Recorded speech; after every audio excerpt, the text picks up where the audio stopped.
बहुत सी मामला पे आपसे हम बात करना चाहते हैं, लेकिन पहले सब लोगों के जहनों में आज ये सवाल था, आज अखबारों की जीनत भी बना कि जस्टिस डोगर भी बतौर कायम मकाम chief justice Islamabad high court आज हलफ उठाएंगे और दीगर जज साहिबान भी। क्यों नहीं हो सकी हलफ बर्दारी आज? असल वजूहात इसकी क्या रही? जी देखें, सबसे पहले तो आपका बहुत बहुत शुक्रिया शो में बुलाने के लिए। जो हलफ बर्दारी की तकरीब है, इस हवाले से गुज़िश्ता रोज तैयारियां तो मुकम्मल हो गई थी, बताया यही जा रहा था, क्योंकि कुर्सियां भी लगा दी गई थी सेरेमोनियल हॉल में, अगर मैं बात करूं सुप्रीम कोर्ट ऑफ पाकिस्तान के। मगर फिर रात गए, जो सुबह हमने पूछा कि रात के नोटिफिकेशन जारी होता है और सुबह हलफ बर्दारी की तकरीब भी नहीं होती, तो हमें ये बताया गया क्योंकि जो नोटिफिकेशन है वो ताखीर से जारी हुआ और मुख्तलिफ जो ऑफिस होते हैं, एडवोकेट जनरल हो गए मुख्तलिफ सूबाई, उनको भी दावतनामा भेजना होता है, या उन्हें बताना होता है कि कल सुबह तकरीब हलफ बर्दारी है। कन्वे नहीं किया जा सकता था इस शॉर्ट नोटिस के ऊपर, लिहाजा जुम्मे के रोज रखी गई है। ताहम हमारी जब सोर्सेज से बात हुई थी सुप्रीम कोर्ट ऑफ पाकिस्तान में, तो कल शाम मगरिब के वक्त ही ये बता दिया गया था कि ओथ टेकिंग सेरेमनी जुम्मे के रोज होगी। और दूसरी जानिब इस्लामाबाद हाई कोर्ट में आपने बात की जस्टिस सरफराज डोगर की जो हलफ बर्दारी की तकरीब है, वो भी शायद इसी वजह से नहीं हो सकी। और एक इंटरेस्टिंग पहलू आज हमने देखा, बावजूद इसके कि आज justice Aamir Farooq supreme court के जज का हल्फ नहीं उठा सके, वो आज भी इस्लामाबाद हाई कोर्ट के ही चीफ जस्टिस थे, मगर वो कोर्ट में नहीं बैठे। मगर जस्टिस सरफराज डोगर जो है उन्होंने ओथ नहीं लिया कायम मकाम चीफ जस्टिस का, लेकिन कमरा अदालत नंबर 1 जो चीफ जस्टिस का कोर्ट होता है वहां पर वो बैठे और उन्होंने मुकदमात की समाअत भी की। लेकिन अब बताया जा रहा है कि कल सुबह वो ईवान सदर में ओथ लेंगे और दूसरी जानिब जो 6+1 जस्टिस मियां गुल हसन औरंगजेब जो आजी जज हैं, ये 7 जजेस साहिबान सुप्रीम कोर्ट के सेरेमोनियल हॉल, और अब तो ये भी कहा जा रहा है कि हो सकता है कल ओपन एयर में बाहर सुप्रीम कोर्ट में ये ओथ टेकिंग सेरेमनी हो और वहां पर ये तमाम जजेस ओथ लेंगे।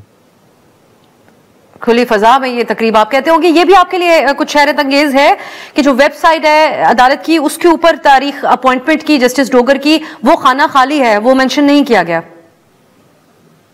जी बिल्कुल, कुछ चीजें होती हैं, कुछ टेक्निकलिटीज भी हो जाती हैं, मगर यहां पर तो हम देख रहे हैं कि किसी भी तरह की कोई भी चीज इस वक्त हो सकती है।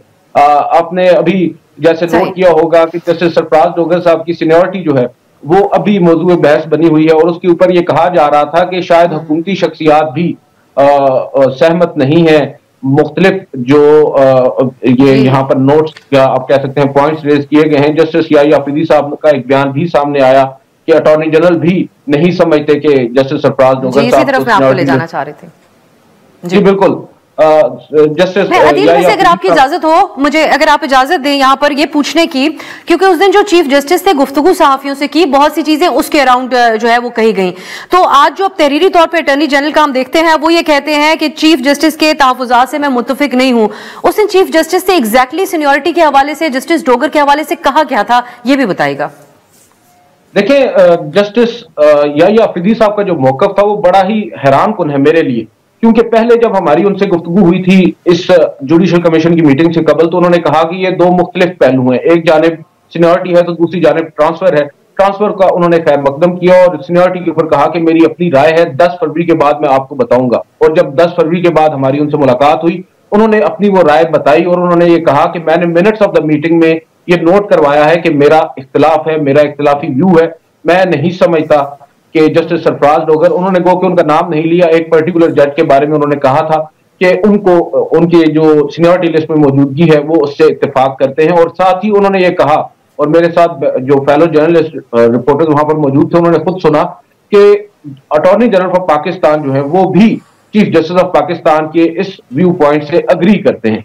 ये बहुत बड़ी स्टेटमेंट थी, क्योंकि उसके बाद पूरे का पूरा जो आप कह सकते हैं ये जो जुडिशल कमीशन की हैयत है ये बदल जाती है जस्टिस सरफराज डोगर के नाम की हद तक अगर हम देखें, क्योंकि जस्टिस जमाल खान मंदोखेल ने भी मुखालफत की।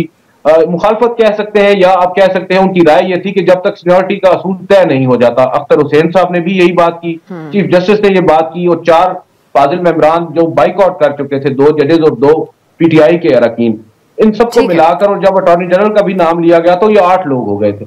उसके बाद फिर अब बैक ट्रैक आप कह सकते हैं या सेकंड थॉट्स आ रहे हैं अटॉर्नी जनरल साहब को। उन्होंने 2 या 3 दिन के बाद अब ये बयान जारी करवाया है कि भाई वो तो ये बात नहीं कह रहे, वो तो मुख्तलिफ राय रखते हैं और वो तो समझते हैं कि जस्टिस सरफराज डोगर की सीनियरिटी दुरुस्त है और उनको चीफ जस्टिस का ओथ लेना होगा as an acting chief justice. और जो बतौर ट्रांसफर जज उन्हें ओथ लेने की कतन कोई जरूरत नहीं है। वही मौकफ है जो जस्टिस आमिर फारूक भी ले चुके हैं अपने उस रिप्रेजेंटेशन वाले स्पीकिंग ऑर्डर के अंदर।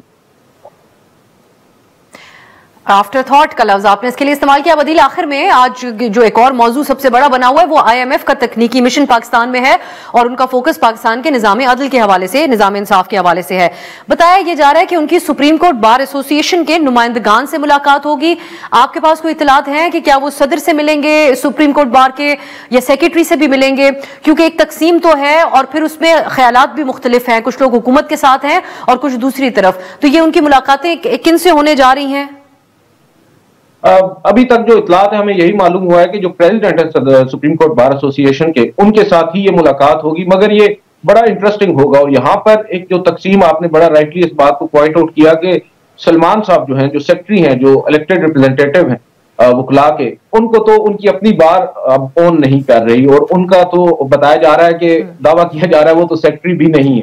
तो ये जो तकसीम है इसके ऊपर अब हो सकता है IMF वक्त की जानिब से इस ख्वाहिश का इजहार किया जाए कि वो सेक्रेटरी से भी मुलाकात करेंगे। मगर फिर हम देखते हैं सुप्रीम कोर्ट ऑफ पाकिस्तान में जब IMF का वक्त आता है तो ये पहले कहा जाता है कि शायद जुडिशल कमीशन के तमाम मेंबरान से वो मुलाकात करेंगे, मगर फिर चीफ जस्टिस याहिया अफरीदी ही उनसे मिलते हैं। उनके साथ जो दीगर स्टाफ होता है जिसमें सेक्रेटरी सुप्रीम कोर्ट, सेक्रेटरी जो जुडिशल कमीशन है, ये सुप्रीम जुडिशल काउंसिल है, ये फेडरल जुडिशल अकेडमी के जो डायरेक्टर हैं वो मौजूद होते हैं, कोई जज मौजूद नहीं होता।